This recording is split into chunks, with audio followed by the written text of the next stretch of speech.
What's going on, guys? Your boy Amazing. We're back with another video, and in today's video I'm going to be doing the Einek Guild Boss guide. So let's get into it. Alright, so as you guys know, the Guild Boss has reset on global. We have the new Guild Boss being the Einek version. So it's crazy to think that I actually blew up my channel originally off of Einek Guild Boss. So I'm going to be doing the guide here for you guys. I'm going to be doing this is mainly going to be the free-to-play guide. I'm not going to really put any crazy nuke teams on this because there are strategies you can use for nuke teams, but I wanted to just do this video so you free-to-play players or anyone that doesn't want to heavily invest in like a nuke strategy with Derriere, that want to try like comps like this that can score you about like 7k points. We're going to go over each difficulty and each team used for each difficulty, and I'm going to do a run for you guys to show you how well you can do in each. So if you go to normal, the team we use for normal is actually going to be this team right here. It's going to be a mono red comp. You're going to run red Gil or red Escanor, depending on your dupe level. Whichever one you got more duped, you're going to run. You have red Arthur, you have red Twigo, and you have red Hauser. And the reason for running this team is because you're going to try and combine as many HP buffs as you can through the passives. So Arthur's passive, if you guys don't already know, he increases the HP related stats of all human allies by 15%. And then we got Twigo here, which is going to be increasing the red attribute allies by 30% HP. So he's going to be adding that on top. And then we got Hauser increasing basic stats of human allies by 8% total. So the attack, defense, and HP. And then we got Red Gil here. He's going to be your nuker, having the times 2 damage on his Rupture ultimate right here. So we're going to be using him for this Rupture ultimate to try and nuke the boss. And the food you guys actually want to use on here, on normal, is going to be the HP food, because you want to increase your HP. The points in this fight actually are proportional to your HP, so you want to have a lot of remaining HP and surviving heroes as well.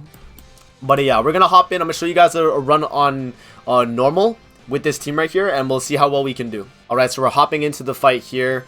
We're going to load in. I'm going to show you guys exactly what you have to do first turn. So what we do on this part of the fight is actually just waste cards. So I'm just going to waste the poison card. We're going to waste the AoE.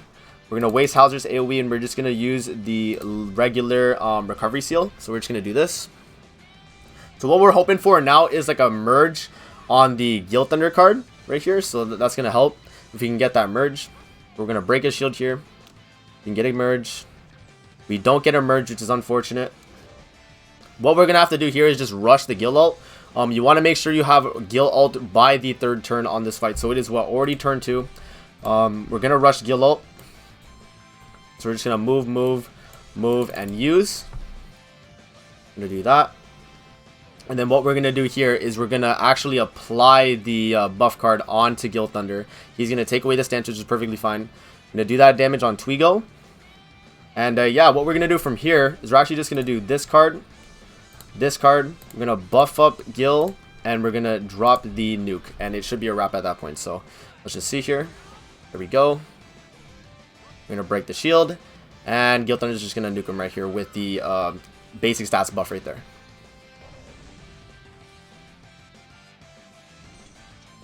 There we go, and we're going to score about 1,300 points right there, which is basically how much I got before. So, you know, you're going to average around like 1,300 to 1,400 with this team on normal, running HP food. If you get good RNG and you're able to do merges, then it'll be a little better.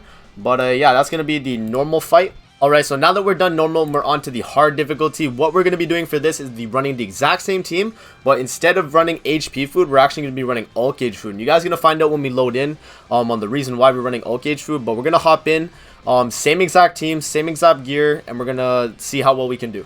Alright, so we've just loaded into the fight here. The reason for bringing Ult Gauge food, guys, is you're going to find out is basically to rush Guild Thunder ult for 2nd turn.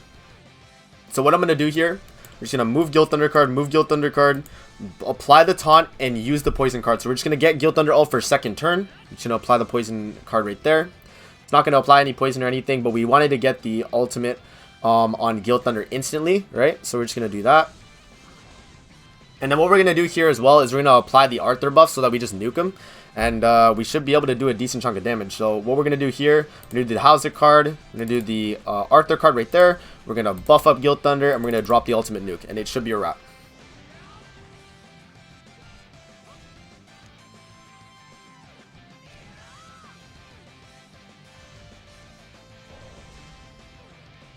There we go.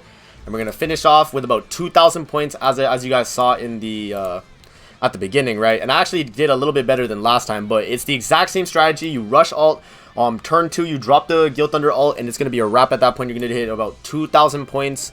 You're going to average around like 2,000, 2,100, around that score. Pretty good, pretty fast way to clear it on normal and hard.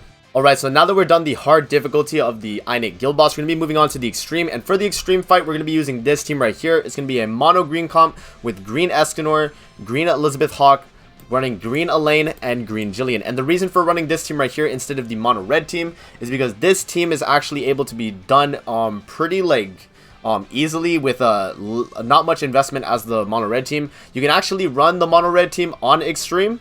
If you have the Guild Thunder 4-star Super Awaken, and then Arthur and Hauser at about 3-star Super Awakening, that'll be enough to actually clear with this team. But I'm going to be showing you guys this team right here because it is super low investment. Like, as you guys can see, I have a level 60 Elaine here, and we're still going to be able to clear this pretty easily right here. For the gear for all these units, you run HP defense on everyone except Escanor. Escanor, you're going to be running attack defense. And yeah, your Escanor is going to be your main DPS nuke at the end. You're going to have Elizabeth Hawk here to increase HP of the allies, HP related stats.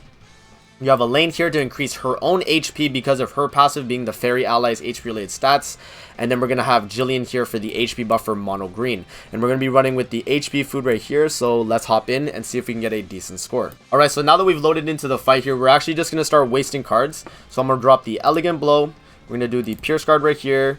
We're going to do the Pierce card with Jillian right here. And we're going to drop the Ignite.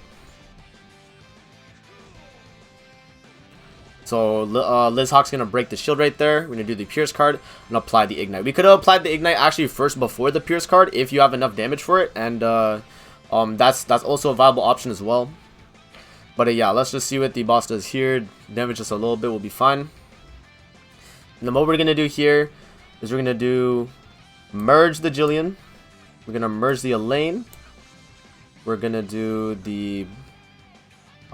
actually we might just waste cards here, so I'm just gonna do this and this card right here. I guess we'll do the cancel stances.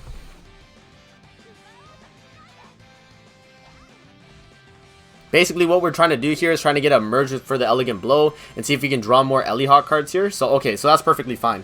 We're gonna be able to rush Ellie Hawk alt and Escanor alt at the exact same time. So as you guys will see, we're gonna do the merge for this. We're gonna... actually, what we could do here is we can even do it, like, super easily. We're just gonna do this. I'm gonna merge the Ellie Hawk cards right there. I'm gonna do this other... Ignite right here to apply the Ignite again. And then I'm gonna drop the other Elegant Blow with Escanor right there.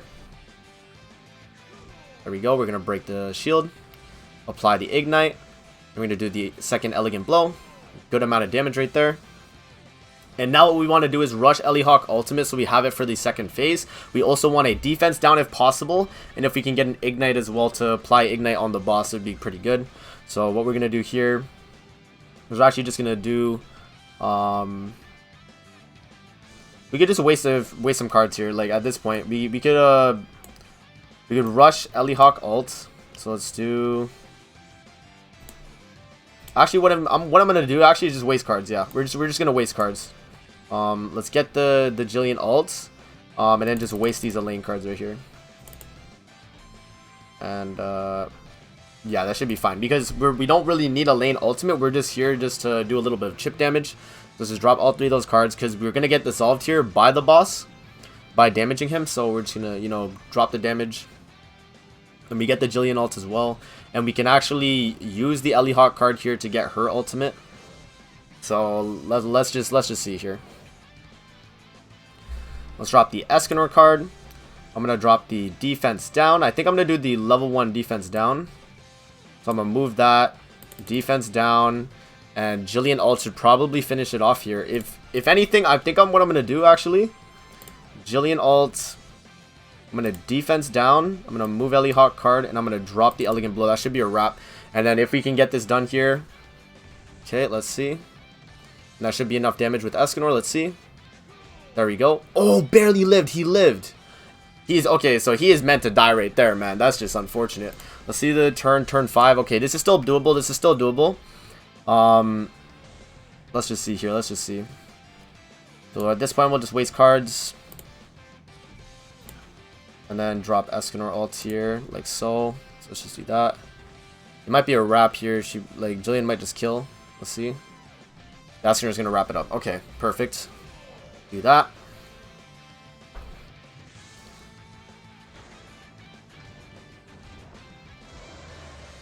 Here we are, so we're loading into the final phase here. What we're gonna do now is actually drop the Ellie Hawk ultimate. We're gonna do the defense down, we'll drop a Pierce card, and then we're gonna drop the Escanor ult. And the reason for dropping Ellie Hawk's ultimate first is because we don't have any damaging card to break his shield, and we want to have this defense down for Escanor for his nuke on the Einek boss, right? So we're just gonna do that, and then drop the Escanor ultimate right there. There we go. Gonna do the level 2 defense down, do the Pierce card as well, just to get a little more chip damage, and then drop the Escanor ult, and it should be wrapped. As you guys can see, we're going to score around 3,700, and we could have actually gotten a little bit better in that run. My Escanor choked there, man. He should have killed on the second attack right there. He should have killed on that attack where it got him to like 1%. But yeah, that's the general score you're going to get from this, like 3,700, 3,800, around that score. But yeah, that's going to be the extreme difficulty. Alright, and after you've scored all these scores right here, guys, you're going to be getting around 7,000 points total, which is pretty good. You're going to be able to get all the achievement clears, so you're going to be able to get everything from here, because it only goes up to 4,000 in the first place. But if you want to score decently for your guild, 7,000 score is a pretty good amount, and it's also really good for like a free-to-play. If you're running like, if you have those teams, and you have those units decently built, you can definitely run this team right here. Alright, so that's going to be it for the video. I hope you guys enjoyed. Don't forget to like, comment, subscribe as always, and if you guys want to see more videos like this, definitely let me know in the comment section below, and I'll see you guys in the next video. Peace out.